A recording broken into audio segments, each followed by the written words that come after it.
Hello बच्चों, आपका स्वागत है हमारे लर्निंग चैनल आरपीवाई लर्निंग हब में। हमने इलेक्ट्रिसिटी की चैप्टर का पार्ट 1 खत्म कर लिया था। अब हम पार्ट 2 की बात करने वाले हैं। तो देखो, पार्ट 2 में क्या है, हमारा पहला टॉपिक आता है resistance of a conductor. Resistance होता क्या है, देखो इसकी डेफिनेशन पढ़ लेते हैं। Resistance is the property of the conductor which resist the flow of electric current through it. Its SI unit is ohm. ठीक है, देखो सिंपल भाषा में क्या है, ये एक प्रॉपर्टी होती है किसकी, कंडक्टर की, जो क्या कहते हैं रोकता है किसको, जो बिजली बह रही है, जो फ्लो ऑफ करंट है उसको।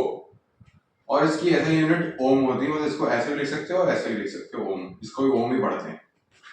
ठीक है, अगर हमें रेजिस्टेंस 1 ओम चाहिए तो करंट हमारा 1 एम्पियर होना चाहिए और पोटेंशियल भी, डिफरेंस भी 1 वोल्ट ही होना चाहिए। तो क्यों, देखो फॉर्मूला होता है V इक्वल टू आई है, तो उससे हमारा 1 volt upon 1 ampere equal to 1 ohm आ गया। अब रेजिस्टेंस होता कैसे, मतलब बनता कैसे है, ये होता है क्योंकि जो रिपल्शन होता है इलेक्ट्रॉन्स के बीच में, जो करंट सर्किट के अंदर बह रहे हैं, अब ये दो इलेक्ट्रॉन जा रहे हो, अब दोनों में नेगेटिव चार्ज है तो दोनों एक दूसरे को रिपेल करेंगे ना, उसी वजह से होता है। अब जल्दी से वो फैक्टर पढ़ लेते हैं, इस पर रेजिस्टेंस डिपेंड करता है। उन फैक्टरों की बात कर लेते हैं इन पर रेजिस्टेंस डिपेंड करता है। देखो पहला फैक्टर क्या है, लेंथ ऑफ कंडक्टर, मतलब जो कंडक्टर की लेंथ है उससे रेजिस्टेंस डायरेक्टली प्रोपोर्शनल होगा, जितनी ज्यादा लेंथ होगी उतनी ज्यादा रेजिस्टेंस होगा। दूसरा है एरिया ऑफ क्रॉस सेक्शन, उसके इनवर्सली प्रोपोर्शनल है। एरिया ऑफ क्रॉस सेक्शन देखो कैसे, ये तुम्हारे आर है, ठीक, तो ये तो होगी तुम्हारी लेंथ, ठीक, और ये जो एरिया है इसी को एरिया ऑफ क्रॉस सेक्शन कहते हैं। मतलब एरिया ऑफ क्रॉस सेक्शन जितना ज्यादा होगा रेजिस्टेंस उतना ही कम होगा। ठीक है, अब नेचर ऑफ मटेरियल की बात कर लेते हैं, इस पर भी डिपेंड करता है। दोनों इक्वेशन को अगर हम कंबाइन करेंगे, ठीक, और उसको प्रोपोर्शनल लगाएंगे तो कांस्टेंट आता है। इस कांस्टेंट का नाम है रो। रो वो क्या कहते हैं, वो कांस्टेंट है प्रोपोर्शनलिटी का, जिसे रेजिस्टिविटी के नाम से या फिर स्पेसिफिक रेजिस्टेंस के नाम से भी जाना जाता है। इसकी वैल्यू जो होती है वो डिपेंड करती है नेचर ऑफ मटेरियल की। कुछ मटेरियल्स के में क्या होता है, रेजिस्टेंस हाई रहता है, कुछ में कम रहता है, यही रो होता है। अब आखिरी फैक्टर क्या है हमारा, टेम्परेचर। रेजिस्टेंस डायरेक्टली प्रोपोर्शनल है टेम्परेचर की, जितना टेम्परेचर होगा उतना रेजिस्टेंस होगा। अब वो क्यों, क्यों, देखो जब मान लो तुम्हारे ये इलेक्ट्रॉन जा रहे हैं, ठीक, अब टेम्परेचर ज्यादा होने पे क्या होगा, ये इनमें सारी एनर्जी आ जाएगी, तो ये एक दूसरे में टकराएंगे। अब आपस में टकराने की वजह से लोग अपना फ्लो खराब करने लगेंगे, इसी वजह से रेजिस्टेंस बढ़ जाता है। बस ये हमारे फैक्टर थे। अब बात कर लेते हैं रेजिस्टिविटी की, उसके फॉर्मूलों की, मतलब एक ही फॉर्मूला है, उसके बाद आगे बात रेजिस्टिविटी। देखो रेजिस्टिविटी क्या होती है, पहले देखो हम पहले उसको डिराइव करने वाले हैं, एक्सप्रेशन डेफिनेशन उसकी, फिर आगे देखेंगे। देखो हमने फॉर्मूला पढ़ा था कि रेजिस्टेंस इक्वल टू होता है rho times L upon A, ठीक। अब हम ए का उधर भेजा हमने, R equal to rho L हो गया, रो की वैल्यू निकाली हमने R into area of cross section upon length. अब अगर एरिया ऑफ क्रॉस सेक्शन 1 होता और क्या कहते हैं लेंथ की वैल्यू भी 1 होती, तो रो है वो हमारा रेजिस्टेंस के बराबर आ जाता। तब देखो इससे हमारी डेफिनेशन क्या निकलती है, resistivity can be defined as the resistance offered by a conductor of unit length and unit area of cross section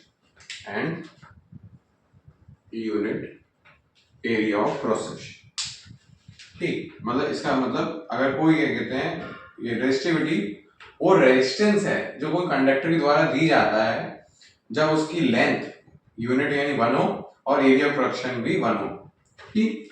इसकी ऐसे यूनिट क्या होगी, ओम मीटर। ओम मीटर कैसे है, देखो रेजिस्टेंस की कैसे होती है ओम, एरिया क्रॉस सेक्शन की मीटर स्क्वायर और लेंथ की मीटर, मीटर से एक m चला गया तो क्या बचा हमारा रो मीटर। ये ऐसे की ऐसे यूनिट आ गई। अब बात कर लेते हैं कॉम्बिनेशन ऑफ रेजिस्टर्स की या रेजिस्टेंस की। ओके, कॉम्बिनेशन ऑफ रेजिस्टेंस या रेजिस्टेंस, देखो इसमें दो प्रकार के होते हैं, एक होता है सीरीज, एक होता है पैरेलल। सीरीज का क्या मतलब है, एक के बाद एक लगे हुए हैं, और पैरेलल में एक दूसरे के पैरेलल, मतलब एक के नीचे एक के नीचे। तो देखो इसका एग्जांपल जैसे मैं दूं अगर, तो मैं सीरीज का, तो जैसे तुमने वो देखी झालरें, दिवाली पे झालर लगाते हैं, तो वो सीरीज कॉम्बिनेशन का क्या कहते हैं तरीका है, क्योंकि उसमें सारी क्या ना एक के बाद एक लगी होती हैं, ठीक। ये समझ लो। और पैरेलल में तुम्हारे जो घर के स्विचेस होते हैं ना वो पैरेलली कनेक्टेड होते हैं। अब इसमें कुछ बात याद रखनी जरूरी है कि जो सीरीज होता है उसमें करंट सेम होता है। ये देखो यहाँ से तुम्हारा करंट जाएगा आई, यहाँ से, अब हर किसी से जो गुजर रहा है वो करंट सेम ही तो गुजर रहा है आई, है ना। और यहाँ पे पोटेंशियल क्या कहते हैं सेम होता है। क्यों देखो यहाँ पे जो पॉजिटिव चार्ज होगा, यहाँ जो नेगेटिव पोटेंशियल होगा वही तो यहाँ पॉजिटिव होगा, ये भी यहाँ नेगेटिव होगा, है ना। अब क्योंकि करंट तो आएगा वो तो डिवाइड हो जाएगा ना तीन पार्ट में। ये करंट आई गया, यहाँ आई वन में टूट गया, यहाँ आई टू में टूट गया, यहाँ आई थ्री में टूट गया, और यहाँ पे दोबारा मिल जाता है आई वन के। तो ये चीज याद रखनी, सीरीज में करंट सेम होता है और पैरेलल में पोटेंशियल सेम होता है। अब इसको निकालेंगे कैसे टोटल रेजिस्टेंस, उसका डेरिवेशन करते हैं। सीरीज कॉम्बिनेशन की बात करें, देखो सीरीज में हमारा टोटल वोल्टेज होता है V, ठीक, उसे हम तोड़ते हैं कहते हैं टुकड़ों में V1 V2 V3 में, तुम्हारे तीन रेजिस्टर थे, तीन में तोड़ दिए, चार तो चार में तोड़ दिए, ठीक है। तो टोटल V नेट की वैल्यू क्या होगी, V1 plus V2 plus V3। ये देखो करंट तो सब सेम है हर जगह, ठीक। अब ओम्स लॉ लगाएंगे हम लोग, ओम्स लॉ। तो इसमें हमारा कौन सा फॉर्मूला होता है, VIR formula, V equal to I L. तो V नेट किसके बराबर होगा, तो V net equal to I into R net, ठीक। ये हमारी दूसरी इक्वेशन बन गई। अब इसको हर एक वोल्टेज के हिसाब से भी बनाएंगे क्योंकि जो वहां पे भी काम होगा। तो V1 इक्वल टू क्या होगा, आई R1, ये आपकी हो गई आपकी तीसरी equation. V2 equal to I R2, ये आपकी चौथी equation. V3 equal to I R3, ये हो गई आपकी पांचवी इक्वेशन, ठीक। अब इन क्या कहते हैं दूसरी, तो तीसरी, चौथी एंड पांचवी इक्वेशन को अगर हम उठा के रखेंगे पहली इक्वेशन में, तो देखो ये आ गया आई आर नेट। V1 की वैल्यू क्या है, ये आई R1 प्लस आई R2 प्लस आई R3, ठीक। अब हम इसमें से आई को यानी करंट को कॉमन ले लेंगे, I R net equal to I common लिया यानी R1 plus R2 plus R3। अगर हम आई को अंदर मल्टीप्लाई करेंगे तो यही आ जाएगा ना, आई R1 आई R2 आई R3। अब दोनों तरफ आई सेम है तो हमने काट दिया, तो हमारा फाइनल इक्वेशन क्या बन के आई, R net equal to R1 plus R2 plus R3।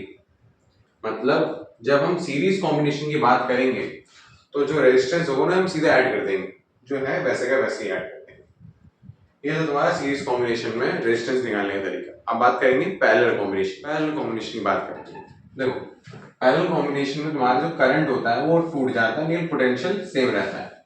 तो यहाँ पे मेरी पहली इक्वेशन क्या बनेगी, I net equal to I1 plus I2 plus I3, ये हमारी बन गई पहली इक्वेशन। फिर देखो ना करंट यहाँ से आएगा, ये तीन टुकड़ों में टूट जाएगा और वापस जुड़ जाएगा, तो आई की इक्वेशन बन गई I net equal to I1 plus I2 plus I3। अब फिर से वही ओम्स लॉ लगाएंगे, ओम्स लॉ, इसमें हमने वीर फॉर्मूला पढ़ा था, इनकी V net equal to, V net रखें तो भी सेम ही है, ठीक। तो V equal to I net into R net, ठीक। तो इसको थोड़ा शिफ्ट करेंगे, जैसे आई नेट की वैल्यू निकालेंगे, वो क्या आएगी V अपॉन आर नेट, ठीक। ये हमारी बन गई दूसरी इक्वेशन। अब यही हम तीनों अलग अलग कंपोनेंट के लिए निकालेंगे, जैसे I1 उसके लिए V अपॉन R1 हो जाएगा, ये आपकी होगी तीसरी इक्वेशन। I2 उसके लिए हो जाएगा V अपॉन R2, ये होगी आपकी चौथी equation. I3 equal to V upon R3, ये हो गई आपकी पांचवी इक्वेशन। अब वही हम क्या करेंगे, दूसरी इक्वेशन, तीसरी इक्वेशन, चौथी एंड पांचवी इक्वेशन को रखेंगे किसमें, पहली इक्वेशन में। तो यानी कि आई नेट की जगह पे हम क्या रखने वाले हैं, हमारे ये v upon R net equal to v upon R1 plus v upon R2 plus v upon R3। ठीक, अब v सेम है तो उसे कॉमन निकाल लेंगे, v upon R net equal to v common लिया 1 upon R1 plus 1 upon R2 plus 1 upon R3, v से v cut गया। तो हमारा फाइनल एक्सप्रेशन क्या है, 1 upon R net equal to 1 upon R1 plus 1 upon R2 plus 1 upon R3।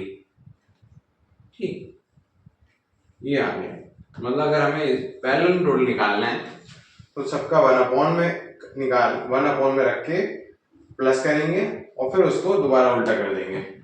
ऐसा example के लिए मैं बता दूं, जैसे मान लो इन सब की वैल्यू हमने ले ली 1 ओम ले ली, तीनों 1 ओम की हैं। ठीक, R1 इक्वल टू ये R2 भी है इक्वल टू R3 भी है, सबकी वैल्यू 1 है। तो आर नेट की वैल्यू कैसे निकलेगी, उसके लिए हम सिंपल को 1 अपॉन में ऐड कर लेंगे। ठीक, अब मैंने सिंपल 1 ले लिया, वहां यहाँ पे 2 3 होता तो प्रॉपर एलसीएम लेके फिर मल्टीप्लाई करके लेते। तो 1 plus 1 plus 1 upon 1 equal to 1 upon R net equal to तुम्हारा क्या आएगा, ये 3 अपॉन 1 अपॉन आर नेट। तो अब आर नेट की वैल्यू निकालनी है तो वो इक्वल टू 1 अपॉन 3, मतलब उसका उल्टा कर देंगे हम, जो हम वैसे निकाला, ये आर नेट की आ गई 1 अपॉन 3। ओ सिंपल यही है। मतलब इससे तुम्हें क्या बदलता है, अगर तुमने क्या कहते हैं 3 3 3 के लिए रखे हैं रजिस्टर्स तो वो सिर्फ 3 ओम का ही देंगे टोटल मिला के लिए। ठीक है, ये था तुम्हारा पैरेलल कॉम्बिनेशन। अब हम इसके यूसेज के बारे में पढ़ लेते हैं सर्किट्स का, सीरीज ऑफ पैरेलल कॉम्बिनेशन। देखो, जो नॉर्मल डोमेस्टिक यूजेस होते हैं, सर्किट्स होते हैं जो हमें घर में इस्तेमाल होने वाले, उनमें अलग अलग अप्लायंसेस को अलग अलग अमाउंट ऑफ क्या कहते हैं करंट चाहिए होता है, इसलिए हम उन्हें पैरेलल कनेक्ट करते हैं। तुम्हारा मान लो फ्रिज है, एसी है, तुम्हारा क्या कहते हैं टीवी है, इन सबको अलग अलग अमाउंट ऑफ बिजली चाहिए ना काम करने के लिए। तो पैरेलल में क्या होता है, हम उस करंट को अलग अलग बांट सकते हैं, जो टोटल करंट आता है उसको बांट सकते हैं और अलग एप्लीकेशन अपना अपना ले सकते हैं। प्लस हम क्या कहते हैं स्विचेस को, मतलब जो क्या कहते हैं जो अलग अलग बटन्स होते हैं उन्हें सेपरेट कर सकते हैं। ठीक, सेपरेट कर सकते हैं, मतलब हमने ऐसा नहीं होगा कि भैया हम एक बटन में बंद करा है, तुमने बटन बंद करा तो सारा फ्रिज भी बंद हो गया, टीवी बंद हो गया, ऐसा रूल नहीं, ऐसा कुछ नहीं होगा। हर एक के लिए अलग अलग हम स्विच अलग क्या कहते हैं असाइन कर सकते हैं। वहीं पे अगर हम बात करते हैं डेकोरेटिव कई लाइट्स में झालर होगी तो वहां पे क्या कहते हैं हमें सेम ही करंट चाहिए होता है, तो और हम क्या कहते हैं एक ही बार एक ही स्विच से कंट्रोल कर सकते हैं। ये सीरीज का मतलब, सीरीज का इतना ज्यादा डेली लाइफ में इस्तेमाल है नहीं, तो हम क्या कहते हैं पैरेलल का ज्यादा इस्तेमाल करते हैं। तो इस पैरेलल के थोड़े एडवांटेजेस और डिसएडवांटेज थोड़ा अलग से पढ़ लेते हैं। एडवांटेजेस ऑफ पैरेलल कॉम्बिनेशन, देखो 4 एडवांटेजेस हैं, 2 डिसएडवांटेजेस पढ़ लेते हैं जल्दी से। पैरेलल सर्किट में क्या होता है, हर एप्लीकेशन मतलब अप्लायंस जो है ना वो इंडिपेंडेंटली काम कर सकता है, और ये नहीं हो कि एक तुमने बंद करा दूसरा ही बंद हो गया, वो अपने आप के लिए काम कर रहा है। दूसरा, पैरेलल में क्या कहते हैं सारे एप्लीकेशन वो अप्लायंस जो है ना उनको सेम वोल्टेज मिलती है, इसी वजह से जो बल्ब होता है ना स्ट्रिंग ऑफ कोई तार है इसमें बल्ब जुड़े हुए हैं वो सेम ब्राइटनेस से इसलिए चमकते हैं क्योंकि भैया वो पैरेलल में है, उसमें वैसे वोल्टेज सेम ही जा रहा है। और तीसरा पढ़ लेते हैं, इसमें हम पैरेलल में हम क्या कहते हैं चूज कर सकते हैं, अपने हिसाब से करंट भेज सकते हैं, कितना हम करंट कहते हैं अपनी अप्लायंस में डालना है उसी हिसाब से भेज सकते हैं, पैरेलल में सेट कर सकते हैं। और चौथा, इसमें रेजिस्टेंस सीरीज कंपैरिजन में कम होता है।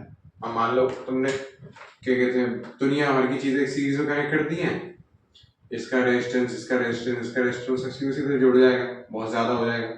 कोई पैरेलल में भैया वो अलग अलग है तो उनका तो डिवाइड में होकर जुड़ रहा है, तो भैया वो ओवरऑल कम हो जा रहा है।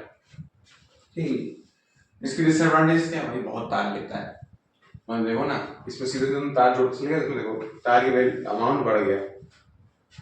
और वही क्या कहते हैं, इसमें हम वोल्टेज को एकदम से मतलब बढ़ाए मल्टीप्लाई नहीं कर सकते हैं, हमें पूरा सर्किट चेंज करना पड़ता है अगर वोल्टेज को चेंज करना है तो। इसकी डिसएडवांटेज थी, ये इसकी एडवांटेजेस थी।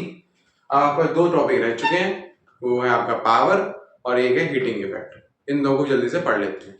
इलेक्ट्रिक पावर की बात कर लेते हैं। देखो इलेक्ट्रिक पावर कुछ नहीं होता है, जो इलेक्ट्रिक एनर्जी कंज्यूम्ड हुई है एक पर यूनिट टाइम में, या फिर कितना इलेक्ट्रिक वर्क हुआ है पर यूनिट टाइम में, उसी को पावर कहते हैं।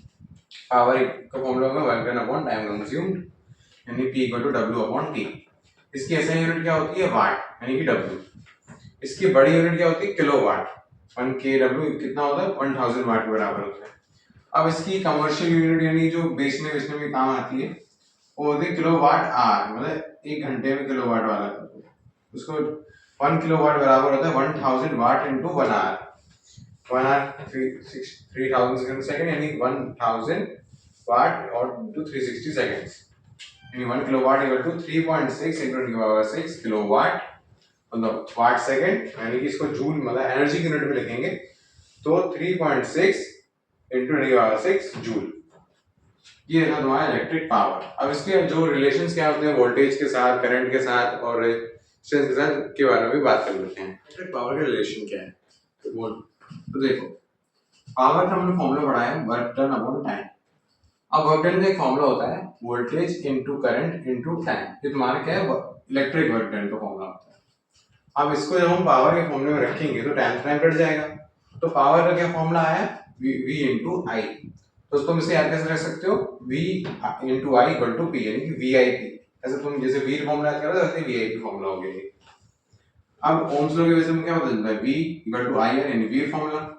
उसको जब हम पावर के में रखेंगे, V की वैल्यू रखेंगे तो हमारी पावर की वैल्यू क्या आएगी, power equal to I current का स्क्वायर इनटू R। अब I की वैल्यू क्या होती है, V अपॉन R, उसको भी रखेंगे तो हमारा R तीसरा रिलेशन क्या आ गया, P equal to V square upon R। अब देखो ये तीन अलग अलग रिलेशन क्यों निकाले, अगर मान लो हमें रेजिस्टेंस नहीं है पावर निकालनी है तो ये लगा सकते हो, तो हमें वोल्टेज नहीं है करंट और रेजिस्टेंस रखा है तो पावर ऐसे निकाल सकते हो, अगर करंट नहीं है तो ऐसे निकाल सकते हो। ये तो हमारे पावर के रिलेशन हो गए थे। अब हम अपने आखिरी टॉपिक के पढ़ते हैं जो है हमारा हीटिंग इफेक्ट ऑफ करंट और उसके applications. Heating effect of electric current, ये हमारे इस चैप्टर का आखिरी टॉपिक है।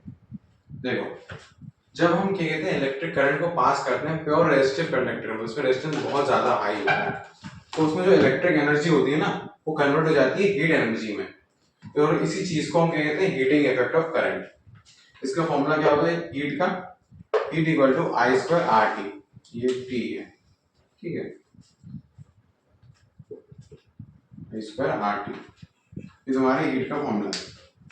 अब इनकी एप्लीकेशन क्या है इसकी, देखो हीटिंग अप्लायंस में जैसे तुम्हारे हीटर्स होते हैं इलेक्ट्रिक हीटर्स, उसमें नेक्रोम के वायर्स लगे होते हैं, उसमें जब हम करंट फ्लो कराते हैं वो हाई रेजिस्टिव होता है तो वो क्या कहते हैं गर्म होकर लाल हो जाता है, इससे हमारी हीट निकलती है, ठीक है, तो हीटिंग अप्लायंस में हो गया। दूसरा इलेक्ट्रिक बल्ब्स होते हैं उसमें टंगस्टन नाम का मटेरियल लगा होता है, तब उसमें करंट फ्लो होता है ना तो वो तेज रोशनी के साथ चमकता है और हीट भी निकालता है, इस वजह से वो इलेक्ट्रिक बल्ब में भी काम आता है, इससे लाइट बन सकती है। और तीसरा इलेक्ट्रिक फ्यूज, ये सबसे इंपॉर्टेंट फ्यूज का था। देखो हमारे घरों में जब बिजली आती है कभी कभी फ्लक्चुएशन होता है तो करंट एकदम से बढ़ जाता है, तो उसकी वजह से हमारे अप्लायंस जो है वो डैमेज हो सकते हैं। उसको बचाने के लिए टिन कॉपर लेड है उनका क्या कहते हैं अलॉय बनाया जाता है, बहुत पतला सा वायर होता है, उसको कनेक्ट कर दिया जाता है सर्किट से। अब वो उतना ही करंट झेलने के लिए बनाया जितना उसमें अप्लायंस को जरूरत है, अगर उससे ज्यादा करंट गया तो वो तुरंत गर्म होकर पिघल के टूट जाता है, जिससे कनेक्शन टूट जाता है और हमारा जो अप्लायंस है ना वो बच जाता है। तो बस यही था हमारा चैप्टर इलेक्ट्रिसिटी जो हमने कंप्लीट कर लिया है। अब इसके क्वेश्चंस लगाना बहुत इंपॉर्टेंट है, तो मैं आपको क्या कहते हैं डिस्क्रिप्शन में कुछ क्वेश्चंस के कहते हैं लिंक दे दूंगा, उन क्वेश्चंस को आप जरूर कर लेना, उनसे आपका तैयारी पूरी हो जाएगी। और अगर आपको वीडियो अच्छी लगी हो तो लाइक करो, हमारे चैनल को सब्सक्राइब करो और कोई डाउट हो तो उसे कमेंट करो, हम रिप्लाई जरूर देंगे। धन्यवाद।